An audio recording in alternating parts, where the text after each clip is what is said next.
On a Tuesday morning, the Kryn ships showed up in the sky over New Hyderabad. At first, no one on the colony world knew what they were. The huge ships just sat there, dark and quiet, blocking out the sun over the main settlements. The shadows fell while Thomas Webb was teaching math. 23 kids between the ages of 8 and 12 sat at their desks, looking out the windows at the impossible sight.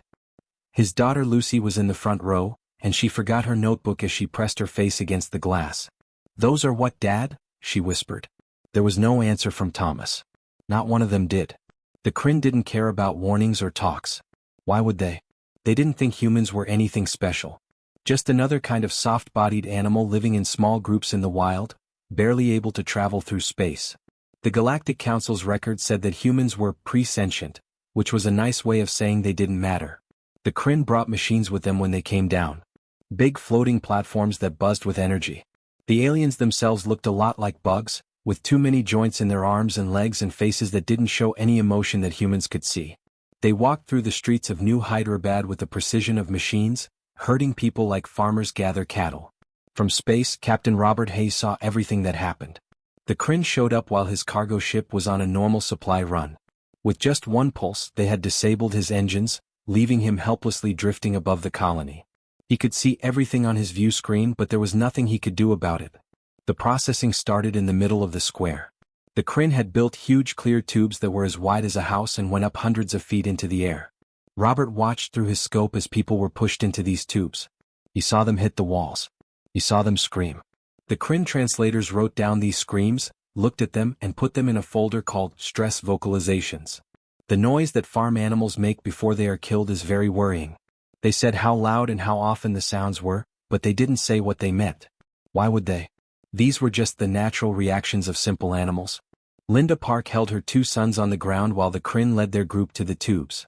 Michael was 6 years old and holding his toy spaceship. Danny was 9 and trying to be brave, but his hand was shaking in hers. She had told them that everything would be fine. She had told them that someone would come to help.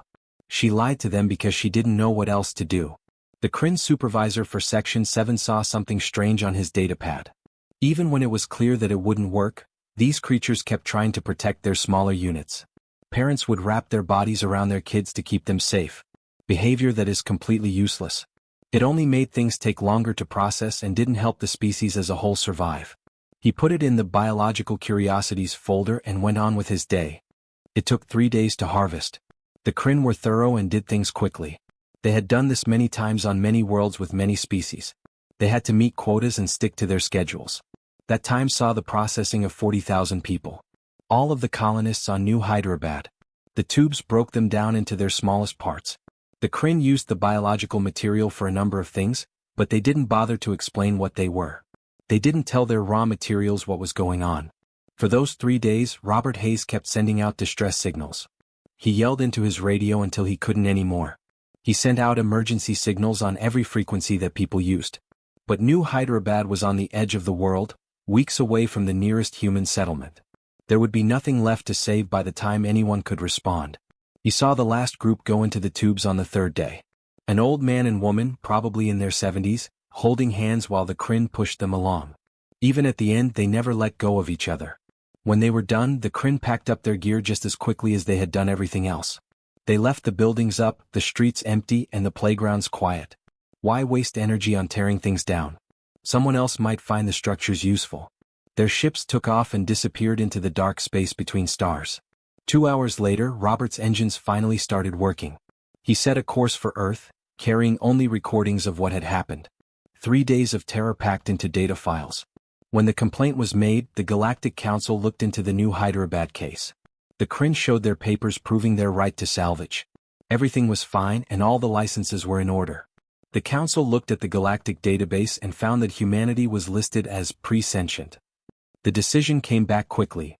The business was legal and there were no violations. The Council member who brought the verdict to the small diplomatic office of humanity was sorry but firm. Maybe in a few hundred years, when your species has grown more, you could apply for full sentient status. I'm sorry, but until then, frontier colonies are in a bit of a legal gray area. Later, when the galaxy found out what humans could do, that representative would remember those words. He would think about them and wish he could get them back. But that was still a long way off. For now, Earth heard the news and was shocked. There are 40,000 fewer people. Like crops, it was processed. And it was totally okay. The Kryn sent in their reports and went on to their next job. The overseer who saw the strange clutching behavior wrote about it in a research paper about how presentient species don't respond to things very well. 300 species read it in a scientific journal. No one paid much attention to it. Just another thing that interests academics. No one noticed when all the ships in the galaxy started to come back home. No one thought it was strange that Earth's communications stopped. The Kryn didn't care about it at all. Over the years they had worked with thousands of different species. None of them had ever been a danger. They didn't know what was going to happen.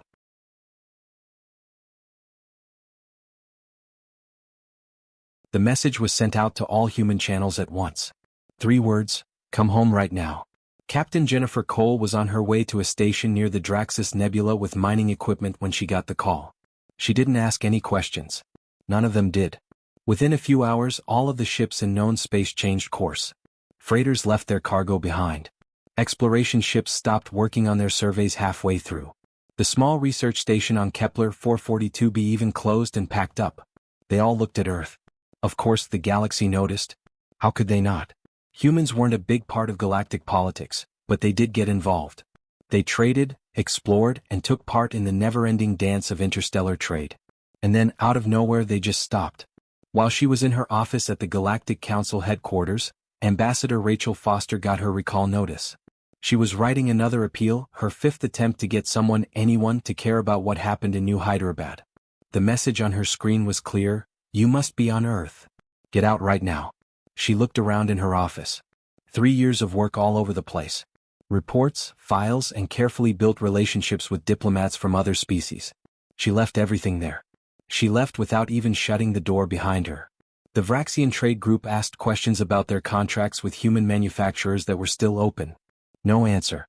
The Tellurian Alliance wanted to know if they could mine together in the outer reaches. No sound. The scientific community wanted to know if astronomers would be willing to share their research on the pulsar cluster they had been studying. Nothing. The galactic community thought it was a problem with the technology at first. There might have been a problem with the way they talked to each other. But when ships went to check on the colonies on human worlds, they found that everything was working normally. The colonies just weren't talking to anyone. The humans would shake their heads and walk away after looking at the aliens. A Pelthian merchant told his co-workers after trying to deliver goods to a human mining colony, "It's like they've gone into mourning. They're not mean. They just won't talk to us anymore. They put my stuff on their dock and left it there. They didn't pay me, send it back, or do anything else. When I tried to ask questions, they acted like I wasn't there." Weeks and then months went by with no sound. The analysts at the Galactic Council tried to figure it out. Some people thought that everyone on Earth was having a mental breakdown at the same time. Some people thought they were fixing their government or dealing with a problem inside their own country. Some people said they might be working on new technology and didn't want anyone else to get in the way. No one knew the truth. 5 months after the silence, the Kryn delegate spoke at a council meeting. The subject was how to get resources from presentient populations in a way that is efficient. He used New Hyderabad as an example and showed charts and graphs to show how they had improved their processing methods. "We cut operation time by 18% compared to our previous harvests," the delegate said, and his translator turned his clicking speech into words that the other species could understand. The key was to set up a 3-stage sorting system that sorted units by size and weight before processing. This made it easier for molecules to break down. A few species wrote things down. People thought the Kryn were very efficient. Why not learn from them if their methods worked? There were videos in the presentation. Clinical footage that is sterile and shows the processing tubes working. The Kryn delegate didn't think to cut out the parts where people could be seen inside those tubes. Why would he? They were just showing how they make things in their factory. An assistant quickly brought the video back to Earth. Someone had to write down what the galaxy really thought of them. It was the 6th month. Most of the people in the galaxy had gotten used to not having humans around. The paths of trade changed. People were given new contracts.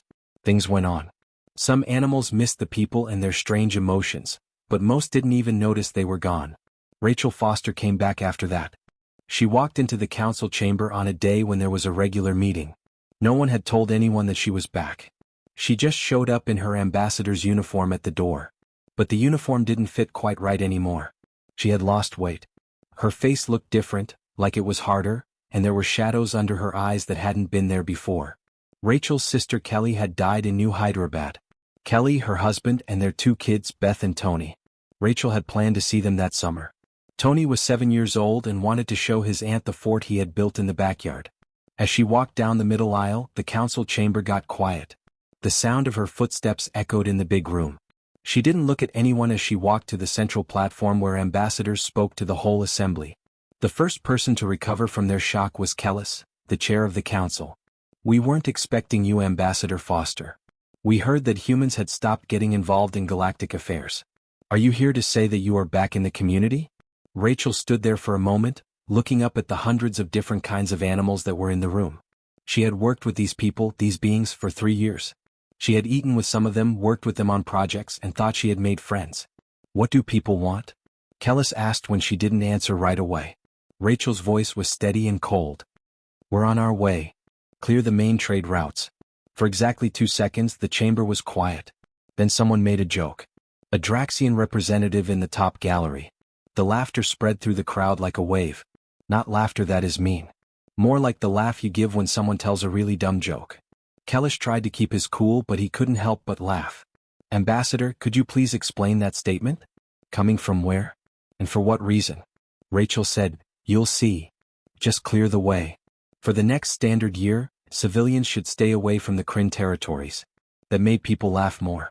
One person in the crowd yelled, "The Kryn Collective controls 10,000 systems. 40 colonies for humans? Are you going to make a formal complaint? Request sanctions?" Another voice said, "Maybe a letter with strong language?" The laughter got louder. Even the animals that like people thought it was funny. It was just so silly. The tiny humans, who are one of the youngest species to travel through space, are threatening one of the galaxy's established powers. Rachel didn't fight back. Didn't say why. Did not show any feelings at all. She smiled, and that smile made some of the delegates who were closer stop laughing. The smile wasn't happy. It wasn't even a smile from a person. It was something else, something that didn't quite fit on a human face. She turned around and left the room. The laughter stayed with her all the way to the door. By the time she got to her ship, the video of her statement was all over the galactic networks. Most species thought it was fun. It was clear that people were going through a crisis. They would come to their senses if you gave them time. The Kryn delegate sent a formal message to the homeworld of humans. It was polite and condescending, saying it would help people understand galactic law better. As a sign of goodwill, they even offered a discount on future processing operations. Rachel watched the Kryn message from her ship as it sped toward Earth. She didn't answer and just deleted it. Back on Earth, in buildings on 3 continents and 2 orbital stations, people were finishing up 6 months of very focused work. Work that had used up all the resources they could spare. The work that brought together every government, corporation, and person for a single goal. They were making big monsters. Monsters that are very specific and work very well. And they were almost done. The Harvester's Claw, a Kryn patrol ship, was the first sign that something was wrong. It was doing a normal patrol near the Outer Rim territories to check on some mining operations in the asteroids. At 8 a.m., the ship sent its daily report. Then nothing happened.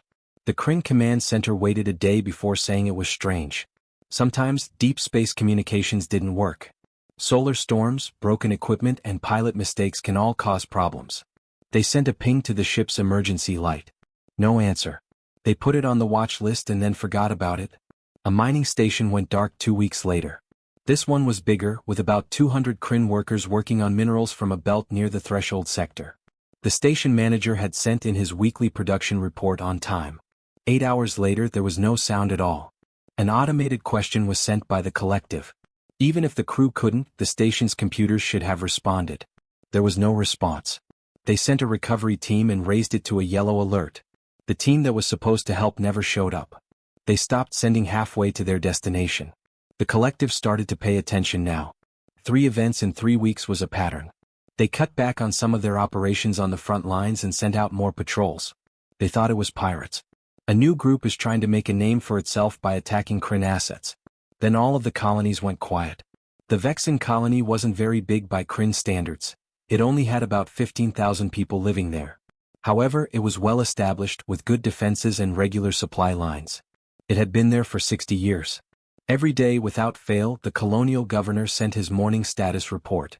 On the 63rd day of what the humans were calling Operation Reckoning, the governor's report never came. The leaders of the collective had an emergency meeting. This wasn't a pirate. This was different. They gave the order for a full battle fleet to look into it. Admiral Vrek, one of their most experienced military leaders, was in charge of 300 warships.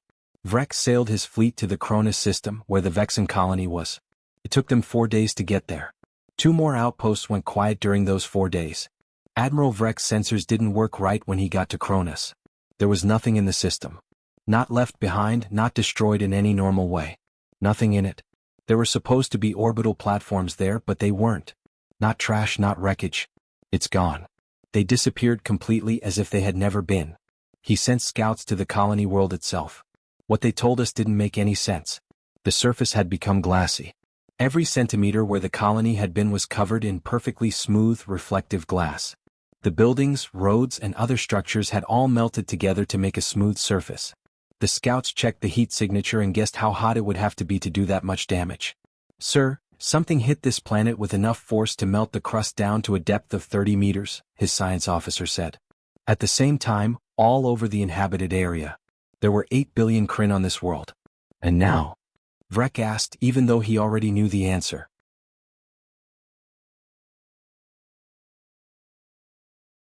Nothing natural is left. There is no evidence at the molecular level that life ever existed here. Vrek had fought in 17 big battles over the course of his career. He had seen worlds bombed, stations destroyed, and fleets broken.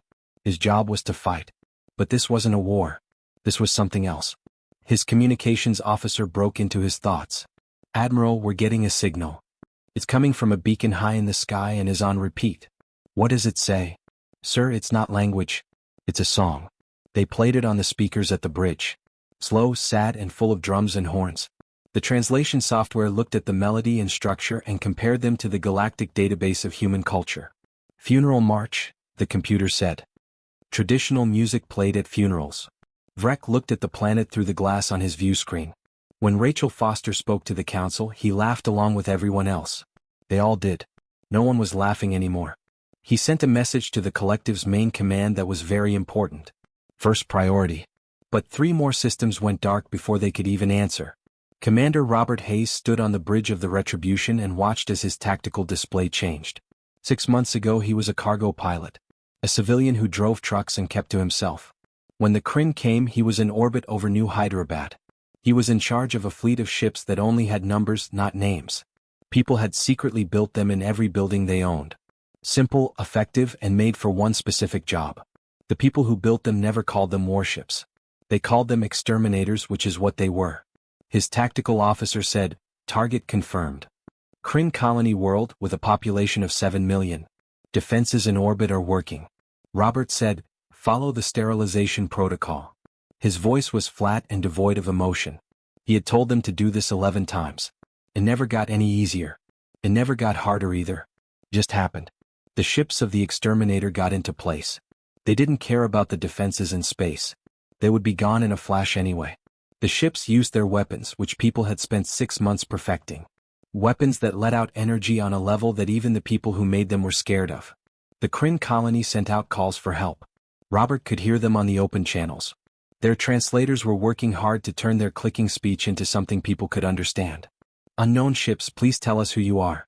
Why are you fighting? We can talk about it. Please answer." Robert didn't say anything. His orders were clear. No talking. No bargaining. There were no survivors. The guns went off. The colony world died in 6 minutes. 6 minutes of constant energy bombardment that turned rocks into gas and gas into plasma. A new world had been glassed when it was done. His communications officer looked sick. She was only 23 years old. She had lost her parents in New Hyderabad. "Set up the beacon," Robert told them. "Regular recording. Next we go to the next target." A transmission buoy was sent into space from the Retribution and began to circle the dead world. It started playing the same funeral march that was playing on a dozen Kryn systems at the time. The fleet moved to the next set of coordinates. The Kryn collective didn't fully understand what was going on until 12 worlds had gone silent. 12 systems and more than 50 billion Kryn just disappeared. The pattern was now clear, methodical, and scary. The human ships came out of nowhere, destroyed everything, and left only music behind. For the first time in 300 years, the War Council of the Collective met. They had never needed it before. They were the ones who harvested, processed, and came to get what they needed. No one had ever fought back like this before. One of the council members asked, "How is this possible?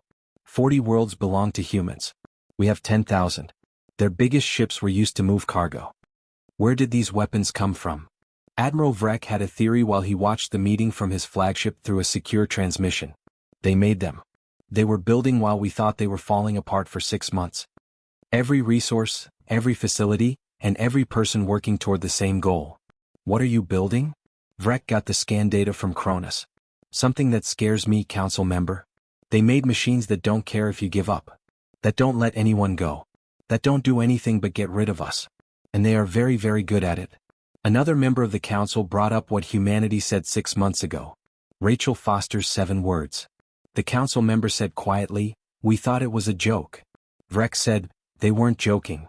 They were telling us to be careful. We just didn't pay attention." The Galactic Council's emergency meeting started at dawn. There were representatives from 400 different species in the chamber.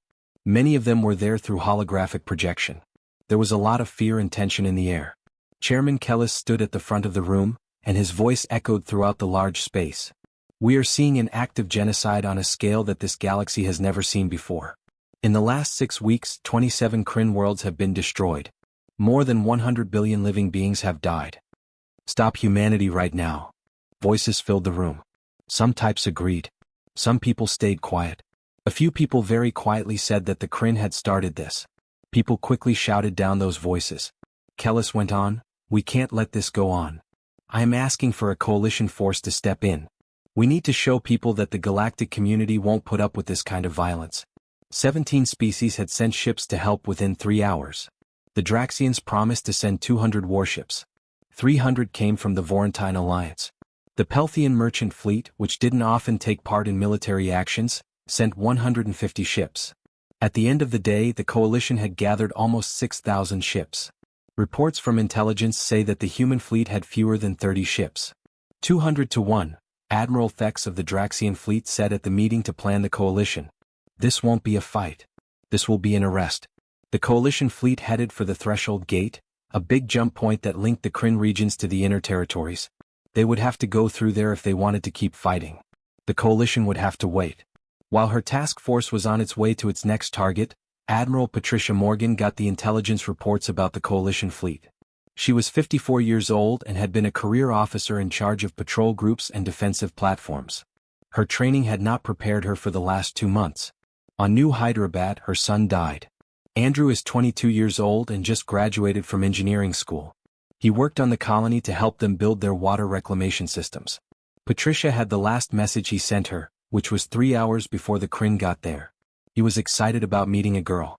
"We talked about the possibility of moving there for good." She played that message once before the deployment started. Only once. She then put it away and got back to work on her mission. "There's a coalition fleet up ahead," her tactical officer said. 6,342 ships. They are standing in a defensive line around the Threshold Gate. "Do what you said you would do," Patricia said. There were 28 ships in her fleet.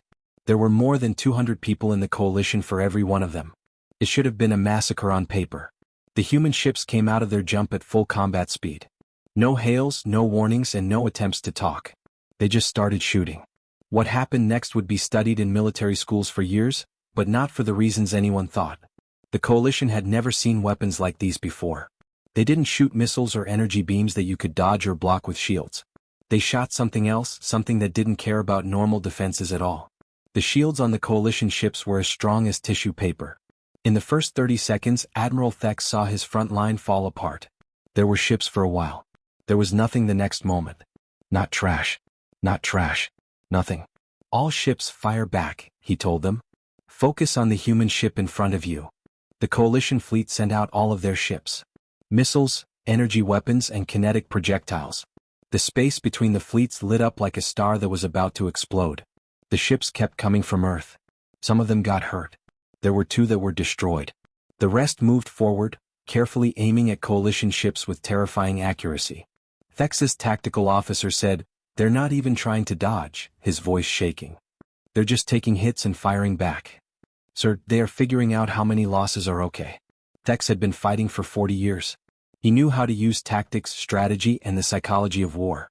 This was the first time he had ever seen anything like it. The ships moved like machines, with each one doing its job perfectly. There was no doubt, no fear, and no mercy. When coalition ships tried to give up and send out messages on all channels, the human ships completely ignored them. They kept shooting in a set order that didn't take into account the possibility of surrender. Fall back. Beck said. All ships go back right away. The coalition fleet broke up and ran away. Fewer than 4,000 of the 6,000 ships that entered the battle made it out. 2,000 ships were destroyed in a fight that lasted 11 minutes. Patricia Morgan didn't go after them. That wasn't what they were supposed to do. Her fleet regrouped, fixed what they could, and then kept going toward their original goal. 3 coalition ships stayed behind, though, hiding in the wreckage and recording everything with their sensors. They saw the human fleet get closer to a Kryn colony world. They saw more human ships come in, but these were not the same kinds of ships that had fought at the gate. People called these ships cleaner vessels. They had one job to do. There were 7 million people living in the Kryn world. It had been a cultural center for their species, with museums and universities, and they thought it was beautiful. The ships of humans surrounded the planet and got to work. Admiral Corthan of the Pelthian fleet watched through his long-range sensors. He watched the weapons fire and saw the methodical destruction of every satellite, every defense platform, and every orbital structure. Then he saw them point those weapons at the planet itself. The bombing was accurate and complete. The human ships cleaned the surface by starting at the poles and working their way toward the equator. Not destruction for no reason. Not violence that is out of control. Systematic and effective killing. 3 hours were needed to kill a world. The human ships set off their beacon and moved on to the next target when they were done. The surface of the planet had been turned into molten glass, and every living thing, even the bacteria in the soil, had been killed. Corthan turned to his crew, who were all staring at their screens in shock. He whispered the words that would become famous all over the galaxy: "Dear gods, they made revenge into a business." The Galactic Council got the video within hours. Chairman Kellis called another meeting in an emergency. This time he called Rachel Foster. She came by herself and walked through a room full of creatures that used to find people funny but now found them scary. She took the main platform without being asked. "Ambassador Foster," Kellis said, his voice tight with anger and something else. "Maybe fear. You will explain what people do. You will explain why your kind has killed a lot of people from the Kryn Collective. You will tell us why you didn't pay attention to the Coalition's surrender signals. You will say." Rachel cut in, "No. I won't go into detail. Let me show you." She turned on the main display in the chamber. The video started to play. The real video from New Hyderabad, not the clinical processing reports that the Kryn had shown. From the colonists' point of view, from their own devices, from security cameras, and from Captain Robert Hayes' ship recorder. The chamber saw Kryn machines moving families through the streets. They saw kids being taken away from their parents. They saw Thomas Webb holding his daughter Lucy tightly as the Kryn pushed them into the processing tubes. They saw Linda Park trying to protect her sons, Michael and Danny, with her own body. They heard the screams. Everyone. 40,000 people died in 3 days, and their voices were recorded and sent to 400 different species. The last part of the video showed the tubes emptying, the Kryn packing up their gear, and the empty streets of a colony that was no longer alive. There was no sound in the chamber. Rachel waited a full minute before she said anything. Her voice was calm, like she was talking to someone. "You said it was legal. You said that the Kryn had the right papers. You said that people weren't smart enough to matter. You saw them process 40,000 of my people, but you didn't do anything." She looked around the room and tried to make eye contact with as many delegates as she could. "So, here's what I want to ask all of you. Which of your kids should we have killed instead? I need names. Tell me which of your sons and daughters you didn't think were worth protecting. Tell me which of your family should have died so that the galaxy could keep its laws and comfort." No one said anything. Rachel said again, "Give me names," and her voice was stronger this time. "Point to someone in this room and tell me we should have let their family die. Go ahead. Make it make sense. Tell me why kids are less important than adults." The quiet went on. Some delegates turned their heads. Some people just looked at their desks. Some were crying. Rachel said quietly, "That's what I thought." On a Thursday, 11 months and 3 days after New Hyderabad went quiet, the end came. Praxis Prime was the last Kryn world. It had been their home world, the first place their kind reached for the stars. There were 200 billion Kryn living there, crammed into huge cities that spanned 3 continents. It was the center of everything they had built over thousands of years. The last attack was led by Commander Robert Hayes. His fleet had grown from 28 ships to more than 100 as people gave everything they had to finish what they had started. They jumped out in perfect formation, wrapping around the planet like a noose getting tighter. The Kryn had known they were on their way. They had gotten everyone out who could, but there was nowhere else to go. There were no colonies left. All the stations were destroyed. They hunted down every ship that tried to escape. There was nothing left but Praxis Prime. The systems that protect the planets opened fire right away. The Kryn's best weapons were these, which had been improved over hundreds of years. Energy shields that could stop asteroids. Missiles that could break moons. Point defense lasers that could shoot down 1,000 threats coming at once. None of it was important. The damage was taken by the human ships and they kept coming. They were made to take a beating. More importantly, they had been built with the knowledge that some of them would not make it home. Before they even left Earth, the crews had agreed to that. Robert watched the tactical display as his ships got into place. He remembered Lucy, the little girl from his math class who would always ask him why numbers worked the way they did. He thought about the 40,000 colonists and all the futures that had been lost. He said into the fleet channel, "All ships. Follow the sterilization protocol. Last goal." The guns went off. The same thing that killed Praxis Prime also killed 63 other Kryn worlds. In a planned way. Completely. Without pity or doubt. When it was all over and the Kryn Collective's homeworld had been turned into glass, Robert set off the last beacon. The empty system started to play the funeral march, a song for a species that was no longer there. After that, the galaxy thought people would stop. Everyone did. The Kryn were no longer there. If you could call it that, justice had been done. Surely the humans would stop fighting, go back to normal, and join the galactic community again. Instead, human fleets started to show up around the Council worlds. Not attacking. Not threatening. Just getting there and taking up their places in orbit. Weapons are ready. Engines are on. Waiting.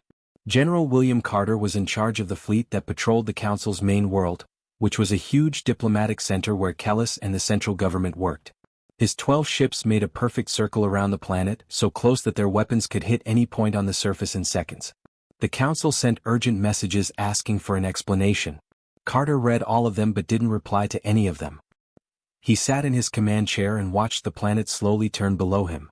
Then he waited. It was clear what he wanted. Don't shoot unless you have to. Don't talk. Just give them some time to understand what it's like to have death hanging over their heads. In the Council world, panic spread through the diplomatic area.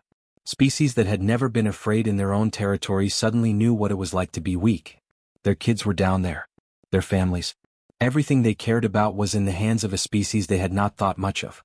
Rachel Foster asked for one last meeting with the whole Council. They gave it to her right away, hoping she'd call off the fleets.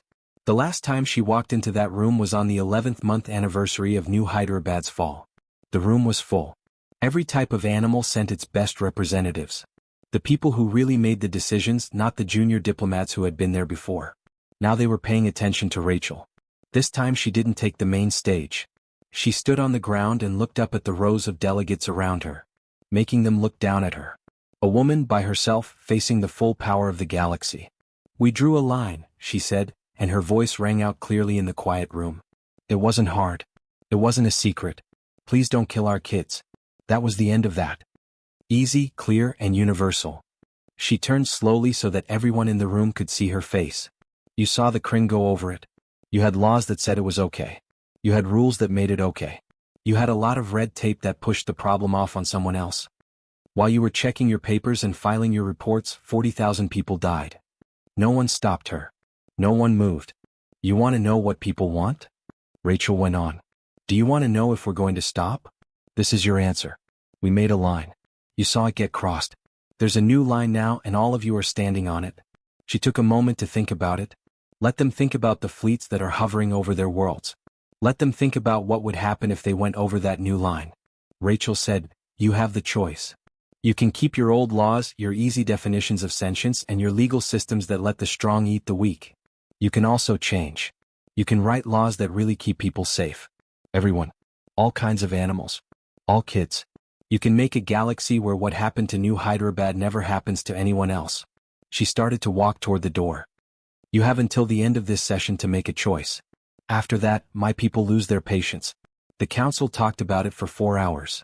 It was the quickest time that a major law had ever been passed in the history of the galaxy. The Sentient Rights Accord covered a lot of ground. It made genocide illegal in all its forms. It set up protection for all species, no matter how advanced their technology was. It made enforcement tools that really worked. It gave humanity full council status, along with all the rights and protections that came with it. Most importantly, it made what happened in New Hyderabad against the law for everyone forever and in the past. Everyone voted the same way when it came time to vote. 400 different kinds of animals, many of them scared, all of them knew that the old galaxy was gone and a new one had taken its place. Rachel's ship told her about the vote. She gave the order for the fleet to leave. Within hours, human ships started to leave Council space and head back to their own territory. But everything was different. Ships that came across other ships in space gave them a lot of room. Species that had once thought humans were funny and simple now watched them with cautious respect. They were really afraid, but they tried to hide it by acting like they respected them. At trading posts and diplomatic events, other species whispered about what humans had done. About how quickly they had gone from being victims to something else. About how coldly and efficiently they had wiped out an entire species. Some people liked it. Most people were very scared of it. Everyone knew that people had shown something about themselves that couldn't be hidden again. Lieutenant Kevin Sullivan stood on the bridge of the Remembrance as it made its last jump back to Earth. He had made it through New Hyderabad by pure luck. He was on a supply run to the next system when the Kryn showed up. When he got back, his wife Angela and their 6-year-old son David were already gone. The Kryn records say that it was processed in Tube 847. For the last 11 months, there had been a blur of missions, battles, and worlds dying at the hands of humans. Kevin had signed up for every mission, taken every risky job, and pushed himself to the limit and beyond. Anything to keep him from thinking about the empty house waiting for him on Earth. As Earth got bigger on the view screen, a young ensign came up to him. The kid looked like he was no more than 20 and was very unsure of himself. He had signed up after New Hyderabad because he wanted to help and make a difference. "Sir," the ensign said with hesitation. "Can I ask you something?" Kevin nodded, but he didn't take his eyes off of Earth. "Was it worth it? Everything we did, all of it. The Kryn are gone, but a lot of our people died fighting them. Was the price too high?" Kevin thought about Angela. About how she would laugh at his bad jokes. About David, who wanted to be a pilot like his father when he grew up. About the 40,000 futures that had been taken. He thought about the 64 worlds they had cleaned up. The hundreds of billions of Kryn who had passed away. The line that people had crossed to make sure no one else would ever cross it again. Kevin said softly, "They killed our kids. They did it the right way with all the right paperwork. They did it because they could, because we were weak and because the galaxy let them." Finally he looked at the ensign. "We showed them how much that choice would cost. We showed the whole galaxy what happens when you push people too far. When you take everything we have. When you leave us with nothing to gain." "But was it worth it?" the ensign kept asking. Kevin looked back at Earth, the little blue marble that held everything that people were and could be. "They went too far. We pointed out the new one to them. Every species in the galaxy now knows that kids are not allowed. That people are important. That if you come for us, we'll come for you with everything we have and we won't stop until you're gone." He stopped for a moment to think about what he wanted to say. "My son and wife are still dead. Nothing can bring them back. But maybe there is a species in the galaxy that was about to be picked like we were.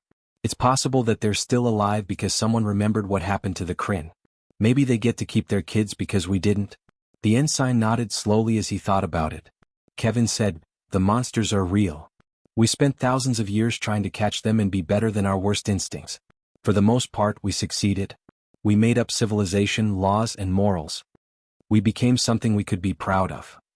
He touched the window, his fingers resting on the cold glass that separated him from home. "But the cages come with keys. And we'll open those cages when you kill our kids and threaten everything we care about. We will turn into the monsters. And we'll do it so well that the universe will shake." The Remembrance went into orbit around Earth. The planet looked calm below them. Pretty. Not changed by the terrible things people had done in its name. But people had changed. The galaxy was different now. Everyone now knew the truth that people had always known but hoped they would never have to prove. We can do horrible things. Most of the time we just choose not to be bad.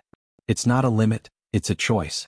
And when you take away everything that makes us want peace and leave us with nothing but sadness, anger, and the cold comfort of revenge, we'll show you what we can do. The line had been crossed. The line had been moved. The galaxy would never forget either of them. Claude is an AI so he can make mistakes. Please check your answers again.